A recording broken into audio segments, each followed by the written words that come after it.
Welcome to today's video. We are going to do a May monthly wrap up. This month we read 12 books. The majority of the books we read were published in 2021, 2 were published in 2020, and then 1 each was published in 2018 and 2022.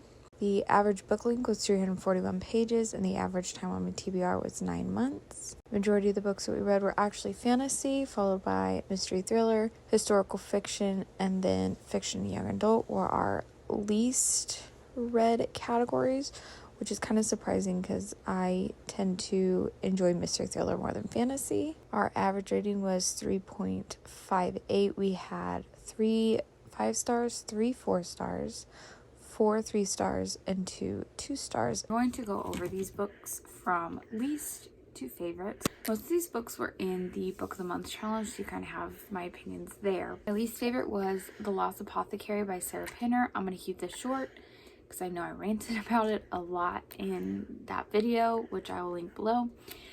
This is a dual timeline from late 1700s, an apothecary who gives poisons for murdering men but protects women, and then also in the future of a woman whose husband has cheated on her and she's left and discovers a story. It's a dual timeline. Again, I had so much high hopes for this and I was just very disappointed in it. Sorry, holding the baby, so my hair is gonna get pulled and you're gonna hear noises. I was very disappointed in it, again, because I had so much high hopes, but also I just felt like in this case the dual timeline and the connections between some of the characters that were the reason behind some of their actions just didn't work for me. So again, a letdown. I believe I gave this 2 stars, so pretty bad. It works for probably some people, but this was not for me. 56 Days by Catherine Ryan Howard. Again, uses COVID as a plot line. Another one that was in my Book of the Month. Most of these are in my Book of the Month challenge, which again is what I'll have a link down below. A couple who meets during COVID lockdown and they live together, and during lockdown it goes between 56 days and currently as COVID's kind of coming. It's a dual timeline between now and then. This timeline worked better for me. However, what I didn't like about the timeline was experiencing, for example, 56 days in her point of view, then getting, like I said, to 30 days, and then you go back to the 56 days in his point of view with the same conversation.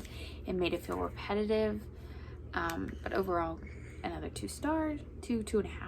The Family by Naomi Krupinski. This was a good book. It's about a coming of age of 2 women. Their families are part of the mafia, and so their coming of age story between being children to young adults to women with their own children and their families, getting married, experiencing all of that. So nothing wrong with it. It's a historical fiction. It's a good book. A little slow, but overall it's a good book. I believe I give this a 3.5, so I recommend it, but I was just average.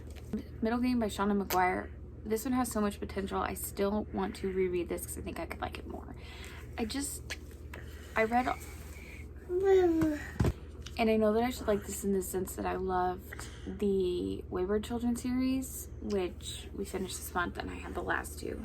Obviously higher up, spoiler alert. But this is about alchemy math, but 2 twins who were separated at birth, but they're like finding each other through kind of like mental powers because something's off about them. But yeah, like the timeline, how it works, some of the things that happen is quite fascinating. I really think I was just kind of burnt out of the genre and everything, and I think I would have liked it more if I had taken a break, read something else and come back to this. So again, this is one that I intend to come back to and reread because I think I will give it a higher star than Rock Paper Scissors by Alice Feeny. This one was 3.5 to 4, a little bit above average. This is about a couple who goes to a secluded location and some weird stuff happens. The husband has like the inability to recognize faces, so that adds a little bit, it's a different element to the story. I like the twist at the end. It was a little slow in the beginning. Towards the end I really got into it and I did enjoy it. I would recommend this one. The Pretty Little Wife by Darby Kane. This one is about a woman who realizes that her husband is kind of gaslighting her and lying to her. Essentially, like every other domestic thriller, there's revenge and all that stuff. I liked the twist, but at the same time, part of the twist made me question some of the things that happened and how that made sense.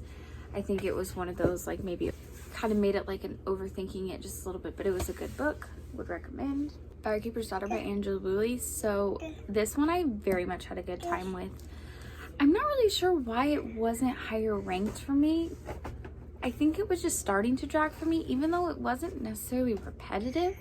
This is about a girl who's part of the Ojibwe community. She witnesses a murder, works for the FBI to understand why there's so much meth coming into the community, where it's coming from, all that. So for being YA, I give it a higher ranking, but overall a 4.5 stars. Malory Rising by Taylor Jenkins Reid. It's about a group of kids whose father is very famous, goes back in time to how their family came together when they were born, their childhood to current day. They throw this like party every year that's really big, and this year it gets out of control. I wasn't necessarily invested in like what was going to happen during the party and stuff, but I just loved the story of like them growing up in the older timeline and who those characters were. So I got attached to the characters. That's what made this story so great for me. So this was another 4.5. So I'll talk about these together. I would say this one's higher than this one, but Across the Green Grass Fields and Where the Drowned Girl Goes, again by Shauna McGuire.